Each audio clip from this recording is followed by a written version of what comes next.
Эми тергөөнүн талабы экен. Көп нерсени тергөөнүн сүрүүсүн кылыш үчүн колой болгондон кийин көп нерсени айта албайт экенсиң. Эми мен август айынан бери чет мамлекетте бизнес маалектенип жүргөнмүн. Өзүңөр билгендей, бузуучу чыккандан кайра Кыргызстанга келип, тергөө менен кызматташып, мага болгон жалалардын баардыгын бетин ачуу мен үчүн өзү кызыктармын. Буюрса тергөө менен кызматташып, жооп суроолоруна жооп берет. Эч кандай кысым көрсөтүлбөйбү? Жок. 700 миллион долларга кандай тиешиңиз бар? Эми 700 миң долларга мен бүгүн так жана дана айтып кетейин.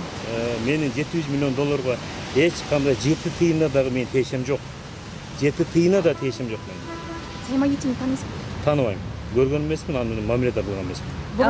Буга чейин сиздин байлыктарыңызды укук коргоо органдары текшерип чыккан, атайын органдар. Ага кандай? Эми укук коргоо органдары мени 7 ай текшерди. 7 айдын ичинде мага эчтеке табылган жок.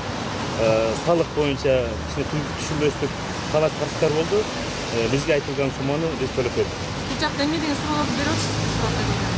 Эми айтпадым, тергөөнүн сырларын сакташ үчүн кол коюптун деп. Эч кандай кысым болгон жокпузбу? Жок, кысым болгон жок. Учурда социалдык тармактарда болуп жаткан окуяларда кандай кабыл алып атасыз адам катары? Бүгүнкү күндө мына азыркы күндө мага болуп аткан жалган жалалардын баардыгы жалган, биринчиден.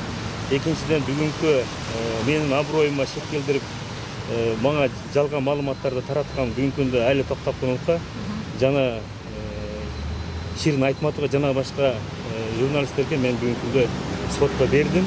Алар менен сотто далилдешебиз. Ал эми Азаттык болсо, Азаттык радиосу эл аралык деңгээлде болгондуктан мен Азаттык эл аралык деңгээлде сотто даярданып жатабыз. Рахмат. Ал эми тергөө аяктадыбы же дагы уланабы? Тергөөнүн аягына чейин мен Кыргызстанда болом. Эч жака кетпейм. Буюрса ошол жерде болобуз. Ал эми кийинкиси качан болот экен? Айтылган жокпу? Чакырышат, чакырганда келебиз да. Рахмат. Рахмат силерге.